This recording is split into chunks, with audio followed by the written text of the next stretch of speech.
Good evening from our headquarters in Kyiv. This is the Sunday show on Hromadske International, the only prime-time TV program explaining the Eastern European geopolitical storm in English, and I'm Natalia Humaniuk.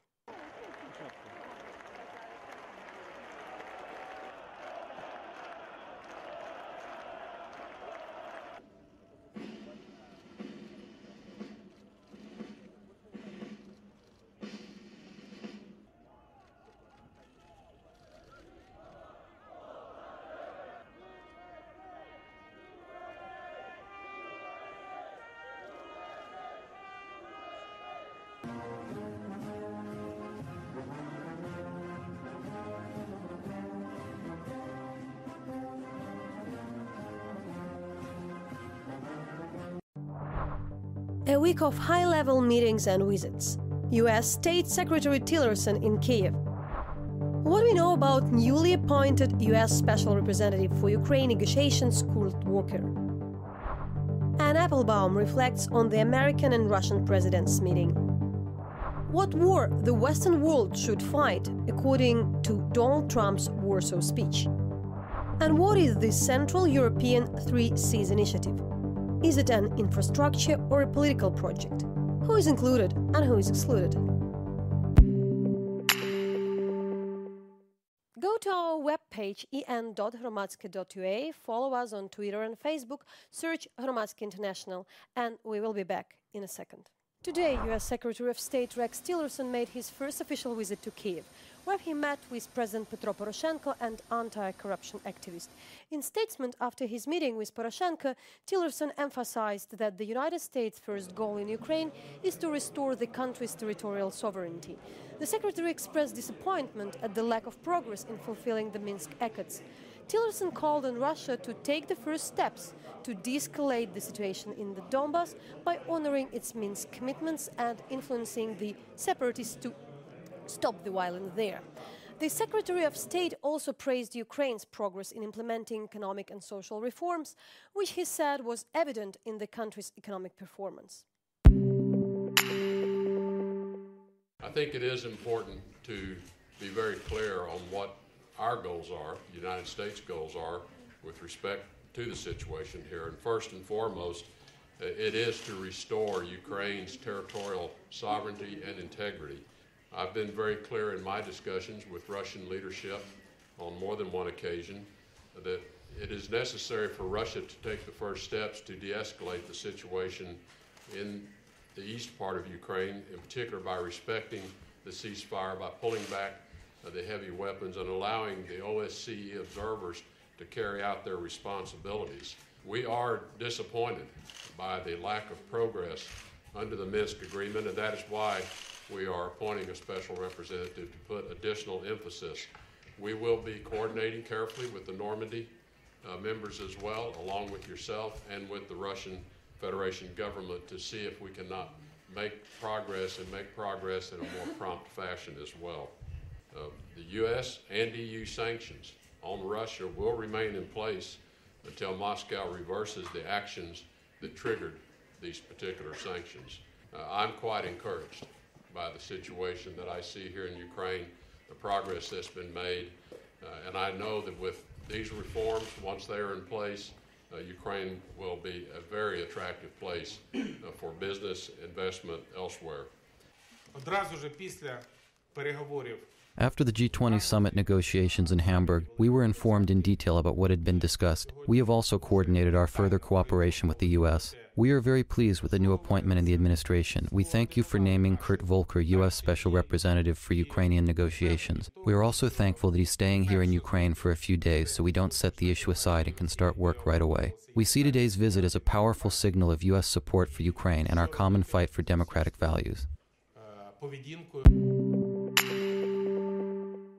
Before the meeting with President Poroshenko, Tillerson spoke with anti-corruption reformers from the Ukrainian parliament, business and civil society, including the head of the oil and gas company Naftogaz. The Ukrainian MP Mustafa Nayem, in his Facebook, he participated in the meeting, wrote that the reformers reiterated to Tillerson the importance of U.S. assistance, but stressed that Washington must demand more from the Ukrainian government and President Poroshenko. Daria Kaleniuk, you could see her Volker, also on the picture, director of the Anti-Corruption Action Center, also asked Tillerson for US support in establishing an anti-corruption court in Ukraine. Together with US Secretary of State Rex Tillerson, a newly appointed special representative for Ukraine negotiations, Kurt Volker, has come to Kyiv and will stay here for a few days. Mr. Volker was a US NATO ambassador during the George Bush presidency. His appointment was named a few hours before the meeting of Donald Trump and Vladimir Putin. Political commentators have speculated that the Russian leader urged the creation of this position, but we at Hromadske have known for more than a month that this special representative position would be created. The long-time diplomat will be responsible for working on negotiations, including between Russia and Ukraine. He won't be involved in the Minsk negotiations themselves, but rather communicate between the capitals. Volker is really well known and highly respected among the transatlantic community, and we are told that he was really willing to join the government and use his experience. We reached out to a few analysts who know him well. Here is their take. Kurt is a great guy and a pretty good choice for this role, I think.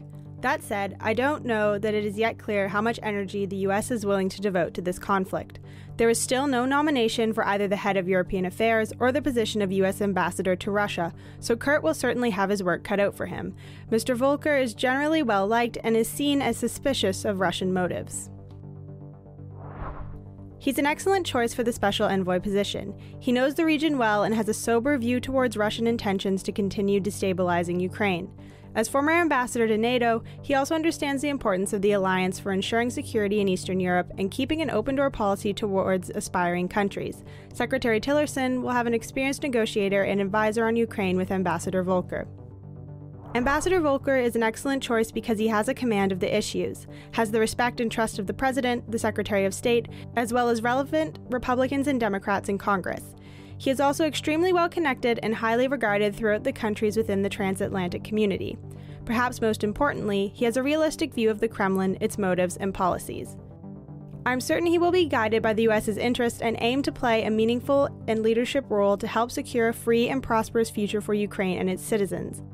I'm certain he will be guided by the US's interest and aim to play a meaningful and leadership role to help secure a free and prosperous future for Ukraine and its citizens. I'm fully confident that Kurt is tough-minded, focused, and highly capable, principled and under no illusions about the Kremlin or the political and corruption challenges in Kyiv. Kurt will work with the relevant parties in Washington, Kyiv, the EU, and the Kremlin to navigate the challenges ahead and reach a resolution and a process that will be in the interests of Ukraine's future security, freedom, independence, and prosperity. The President and Secretary Tillerson have chosen wisely. So Kurt Volker is a very mainstream Republican who would have agreed and would have been part of condemnations of Russia for the invasion of Ukraine in recent years. And so in that sense, from Ukraine's point of view, it's good. He's somebody who would respect European borders and who would think that the violation of European borders was a bad thing and who would be interested in protecting Ukrainian sovereignty. I mean, it's the peculiarity of it is that we now have, that's yet another person in Trump's entourage who speaks and sounds differently from Trump himself. Trump has still never said anything critical of Putin. In his Warsaw speech that he gave the day before the G20 meeting, he made an allusion to Russia destabilizing Ukraine, which is a strange word to use. Destabilization is a very weak word, and of course what Russia did was invade Ukraine. So far, it's too early to ask for a comment while Ambassador Volker is in Ukraine, but we'd like to let you listen to a few extracts from his earlier speeches on Ukraine and Kremlin strategy. We had the Budapest Memorandum, which gave Ukraine the confidence to get rid of its nuclear weapons because it was being told by Russia, the United States, the UK, France, that we would guarantee the sovereignty and territorial integrity of Ukraine. Well, that security architecture is under threat today. We have seen Russia invade neighboring countries, Georgia, Ukraine.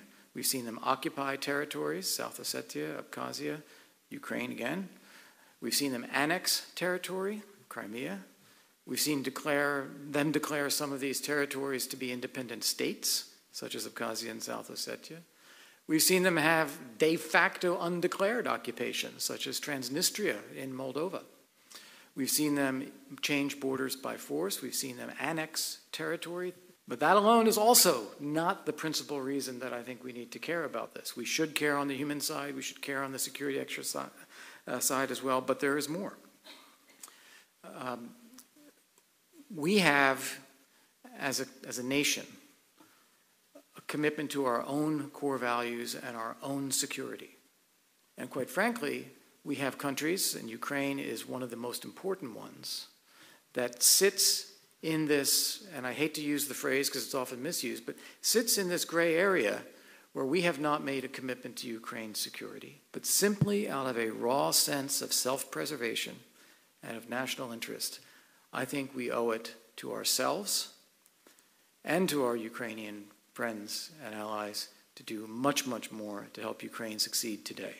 The Russian author that I read to learn how to play chess had 4 principles for chess openings, which is occupy the center, control the center, develop your pieces, and challenge your opponent. I think I could stop there. Can I go to the Go principles, how you do the Go game, which is different? Well, it's different.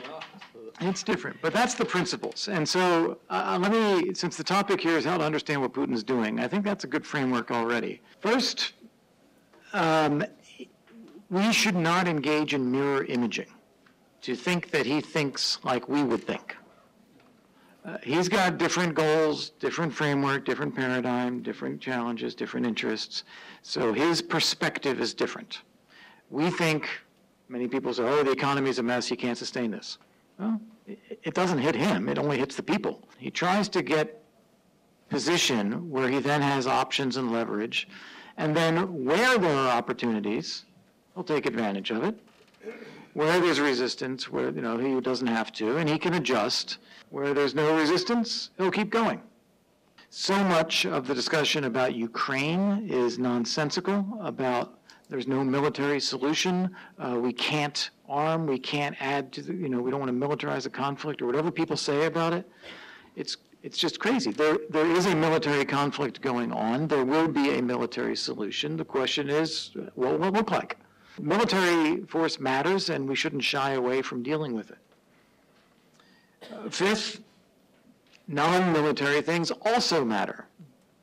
So that all the things that we've talked about, intelligence, information warfare, propaganda, little green men, energy as a weapon, economic statecraft as a tool, all of these things also matter. So we need to think comprehensively about policy. This is a difference in thinking between Putin and the rest of us. Not having an outcome is just fine with him.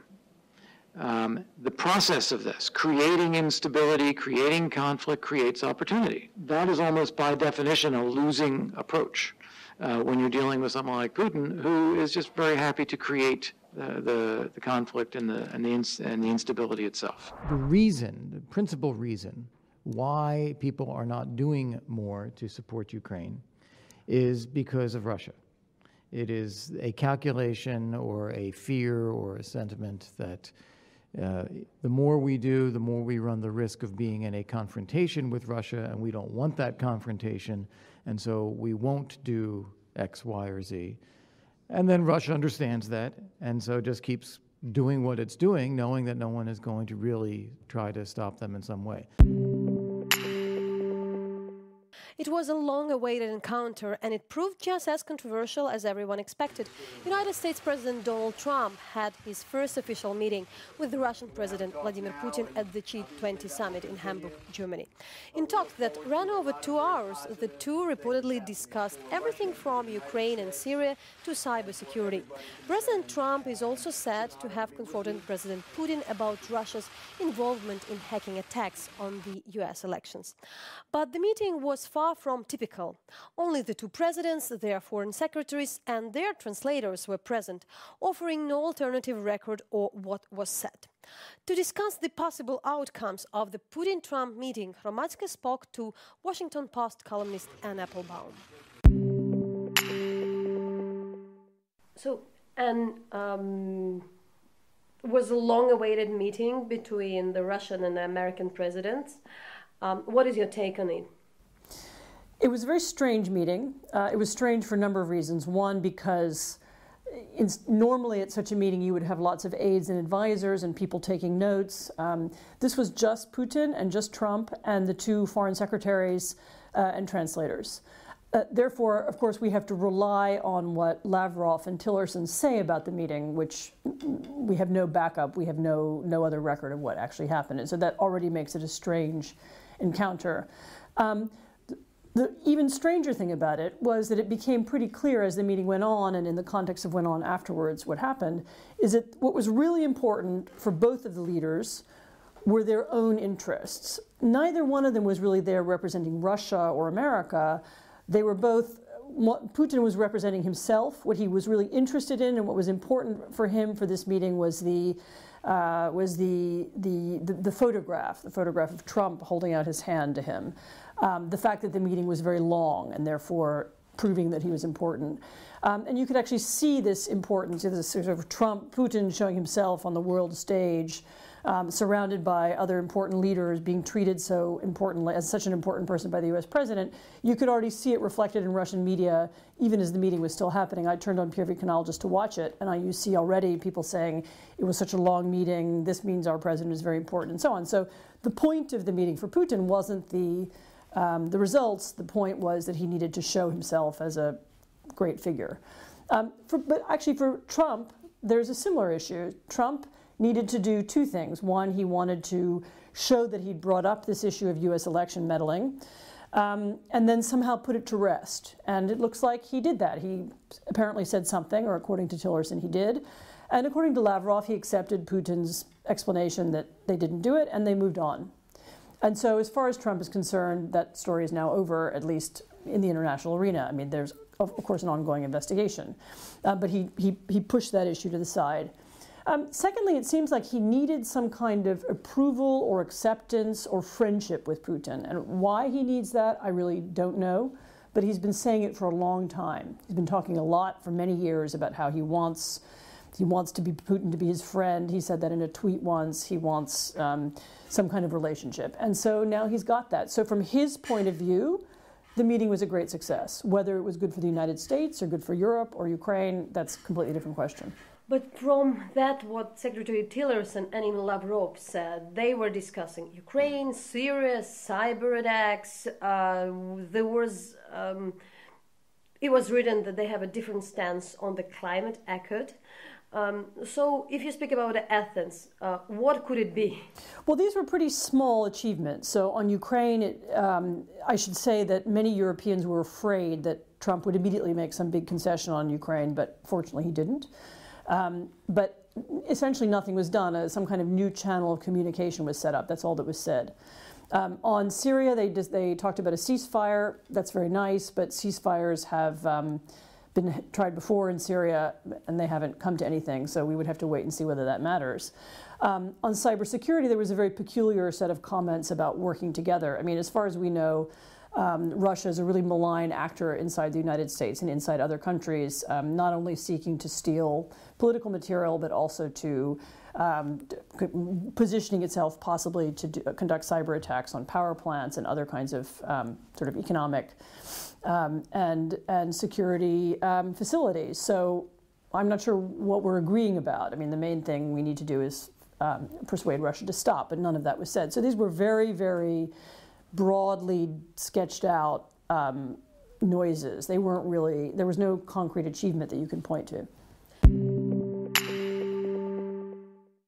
During his recent visit to Warsaw, US President Trump gave an eclectic speech recounting Poland's history and calling on the Polish people to defend what we describe as Western values. Here is some of what he said. This continent no longer confronts the specter of communism. But today we're in the West, and we have to say there are dire threats to our security and to our way of life. You see what's happening out there. They are threats. We will confront them. we will win. But they are threats. The fundamental question of our time is whether the West has the will to survive. Do we have the confidence in our values to defend them at any cost? Do we have enough respect for our citizens to protect our borders? While we will always welcome new citizens who share our values and love our people, our borders will always be closed to terrorism and extremism of any kind. We urge Russia to cease its destabilizing activities in Ukraine and elsewhere, and its support for hostile regimes, including Syria and Iran, and to instead join the community of responsible nations in our fight against common enemies and in defense of civilization itself. Also, he appeared to garner his audience support. President Trump's speech left a lot of room for interpretation. Katarzyna Pisarska, director of the European Academy of Diplomacy in Warsaw, and Washington Post columnist and Applebaum provide commentary on what President Trump's speech might actually mean for international relations. So, and before Hamburg, Trump had been here in Poland. He'd given the speech with his, it's discussed because there is something in that. So what do you think about that particular message Trump has sent? And what is this message? How you? So it was an odd speech. What it essentially did was it called on Poles to join what sounded like, but although it was very carefully couched, a kind of war of civilizations against Islam. That we need to unite together as the West to defeat our enemies. The enemies were left a little bit vague. It sounded like maybe he meant Islamic terrorism, maybe he meant something broader. It wasn't really clear. It's a strange message for Poland because Poland is not at war with Islam or Islamic terrorism. There are no, there's a tiny, completely inconsequential, maybe in the few hundreds Muslim population here, and Poland doesn't have any refugees, nor do many want to come. Although interestingly, the one group of refugees who have come here in the recent years and were actually pretty successfully integrated were Chechens. So there are a few Chechens. Other than that, nobody else. So he seemed to be wanting to include Poland in this great struggle, but it wasn't clear that it was something that was in Poland's interest. To a lot of people, this speech sounded like what it was really doing was supporting the illiberal policies of the Polish government. It made it sound like, what really ties us is links of family, blood, God, rather than democracy, values, rule of law, and so on. So the way it was heard here in Poland was as a kind of, don't worry about democracy, we in the West are linked by Christianity. And I know that I'm simplifying, it's not quite what he said, but that's how it was interpreted here. We have President Trump coming to Poland. He's delivered his speech, and it really is connected to his further discussions in Hamburg with the G20, because he deliberately have chosen your country. So what is your take on the speech? What was important? How do you think, how would you assess it? I think it was a very important speech, both for Poland, but also for Europe, and presumably for the West as such. For Poland, it was important because it acknowledged the critical role the country is playing in mutual defense within NATO. Now, for Europe, the speech was very important because it was a speech that I would not see as divisive. It was a speech that's talked about stronger Europe as an American partner, and it's good news for the world because Donald Trump has showed himself as a president that sticks to the mainstream of American foreign policy. So the commitment to the transatlantic alliance, the commitment to the West as such, and for this reason, it was a good speech. Now, if there was anything that I did not feel comfortable with in the speech, was probably the question of this huge fight of our Western civilization against Islamic terrorism. And although I am a strong supporter myself of decisive actions to counter terrorism, I am also very wary of the fact that we already had an American president, George W. Bush, who talked about the war on terror, and the concrete measures that followed that, the war in Iraq, has not brought the resolution to terrorism. Finally, I feel very satisfied that for the first time President Trump was so strong on Russia. So he clearly said that Russia has to stop destabilizing Ukraine. He clearly said that Russia is not going anywhere if it continues to support regimes such as the Syrian regime, Assad. But at the same time, it was saying we want to cooperate with you, and you have more interest with us than you think, but you have to stop this destructive behavior. So in that sense, again, he's in the mainstream. This might find some kind of discomfort in Central Europe because we simply know how hard it is to cooperate on anything with the Russian Federation. And I think these thoughts were also in the minds of many Polish decision makers who are listening to the speech. But we also have to acknowledge that America is a great power that has a larger vision than only Central European vision to the world. But what you would say to those who rather argue that there was really speech, that it was partly divisive, that it was so much about the values, conservative values, rather than those who would like to erase our borders? I would quote President Trump. First of all, Donald Trump represents a very conservative right part of the American political establishment and the American electorate.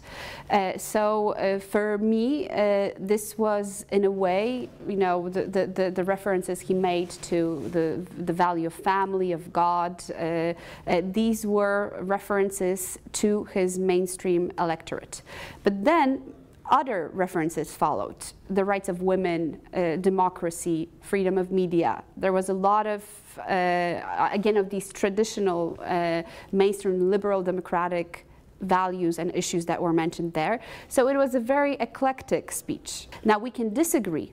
And I personally would probably disagree with associating the Western civilization with only such values as family and God. They can be important and should be important, but they're also important for the Islam civilization. They're also important for the Russian civilization. So we have to ask ourselves what differentiates us from the civilizations. If we're all only for having a solid family and believing in God, then I think we are not the Western civilization that we thought we are.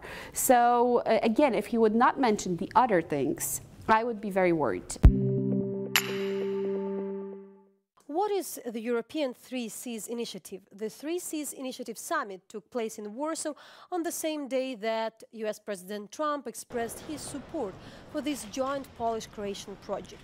It began in 2016 and aims to strengthen ties between 12 countries bordering the Adriatic, Baltic and Black Seas.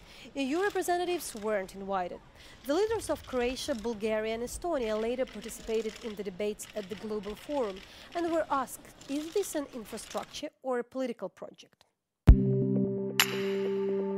This is an informal presidential platform that provides the framework for these discussions. We intend to have no secretariat, no headquarters or anything like that, so no bureaucracy, and it actually depends on, I would say, enthusiastic people in the government who want to bring about a better life for all of our citizens, to increase the living standards in all of our countries. This is an initiative that is not aimed against anyone. Not against the European Union, not against Germany, not against Russia. This is not a American Trojan horse in Central Europe. It's not a cordon sanitaire towards Russia. This is an initiative it's for a better life, for better living standards, for all of our citizens and the competitiveness of our economies, which will contribute to the cohesion of the European Union as a whole, and which will, I believe, contribute to the competitiveness of the European Union as well. Yet there are many more questions remaining, for instance, who is included and who is not. As we know, there are countries in the Three Seas region, such as Ukraine and some of the Balkan states, that are not involved. So there was the question to the presidents, and that's their answer.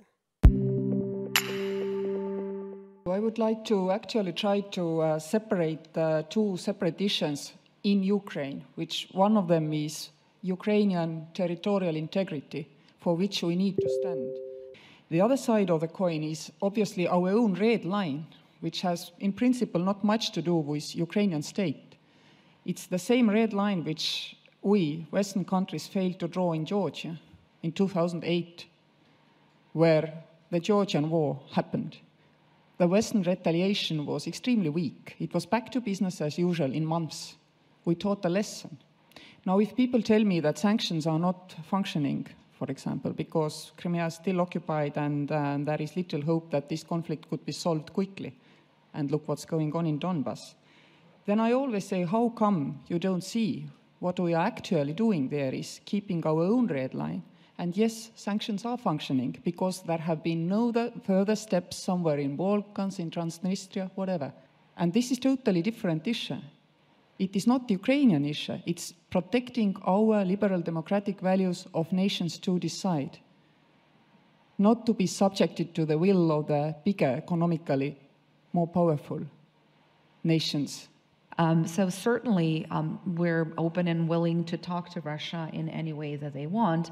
And I don't think that we need to explain ourselves to anyone, but certainly openness and transparency is also one of the features of this initiative. Now, on cooperation with non-EU member states, a lot of the projects would be rather complicated because the funding that we're looking at mostly is for the EU member countries. However, I think that there is genuine will on the part of all of the presidents to see what we can do with the non-EU member countries to assist them and to connect with them in terms of infrastructure as well. I think that Europe faces a huge problem in the Ukrainian crisis. That's why, of course, within NATO, we should continue to develop and sustain defense and deterrence capabilities. But we should always stay open to a dialogue with Russia. This dialogue is substantially important because we should avoid any risk, we should avoid any escalation. Polish analyst Katarzyna Pisarska, founder and director of the European Academy of Diplomacy in Warsaw, about the relations between the Three Seas Initiative and the EU, what the initiative means for regional energy politics, and the potential for the involvement of non-EU members, such as Ukraine. There is a summit of 3C. It's about 12 countries from Baltic to the Baltic Sea, Adriatic Sea, and the Black Sea. So there will be the question on why particularly this. We have a larger region, but in the beginning, so how do you see that? Why you see this initiative is kind of going not really within the EU? They try to put that it's not about the having some kind of another line, but still, what is that? First of all, let me be very clear. There will be no Free Seas initiatives outside of the EU framework, both for political and practical reasons. The majority, if not all, of the Free Seas participants see themselves as deeply embedded in the EU and do not see this initiative as any alternative to any other countries within the European Union. Second, the economical factor. The Free Seas initiative does not have any special funds or any special mechanisms that would enhance its marine priority, mainly strengthening infrastructural and transportation links between the countries, the North south axis. All this money and all these mechanisms are within the European Union. So it is only a framework, and this is how it should be seen, of strengthening the process of a bigger cohesion within Central European countries, but this cohesion will be funded mainly by EU money or by a number of different stakeholders coming not only from the Free Seas but also from the entire European Union. I don't think there would be any agreement and definitely any support for the initiative if this initiative would be presented by our president as any form of alternative to, let's say, Western Europe. Today it has become a very practical, economic and digital-focused initiative, and I think that of course President Trump's visit has given it a bigger visibility, but it's only one of many formats that these countries cooperate in. And what then would be with the energy in particular? Because what is known that those countries aren't really in much favor of the Nord Stream, and as well some of them have dependence on, used to have or have dependence on the Russian gas. There has been a big effort put by the European Commission and the European Union to create interconnectors also here in Central Europe between different countries for us to be able to trade and share energy resources. There are plans that are put under the Strategy 2020 by the European Commission, and there will be both funds and a political push to do this. The Free Seas initiatives builds on these processes. They are happening anyhow, they would be happening anyhow, but it's, I think, a way of politically strengthening these infrastructure and transportation projects and bringing more coordination to the table between these countries. Now, regarding gas, I mean, the market is well, the market is changing, yes. We know today that in 5 years, the European energy market will be completely different than it is today. LNG is one of the possible resources. It does not have to be necessarily more expensive than Russian gas, but even if it's close to the price of the Russian gas, that is already a very strong negotiation argument when we discuss the prices of gas for us with Gazprom, and that also really realistically can lower our prices, but also our gas dependence, because we can always find other sources, even if they're a bit more expensive.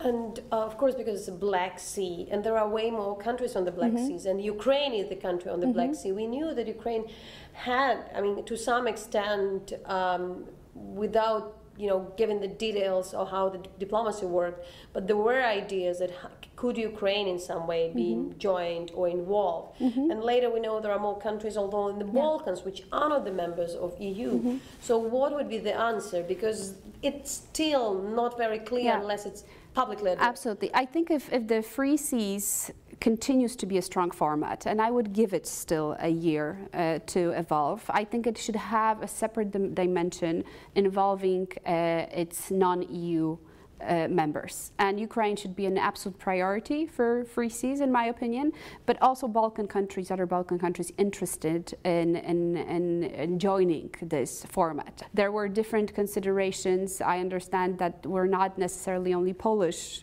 considerations, but other members wanted to keep this as a kind of more infrastructural project, and were afraid that a presence of somebody out of the EU would give it a geopolitical dimension and would be perceived as an anti-Russian, for example, initiative. And as we know, not all countries from this group have bad relations with Russia. But I think that if the Poles and the Croatians will continue to lead this project, they should also focus on involving our neighbors, including Ukraine and other non-EU Western Balkan countries.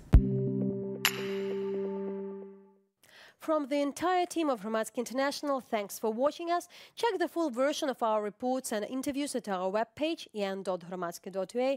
Search and follow Hromadske International on Facebook and Twitter. Stay tuned for our latest updates, and goodbye.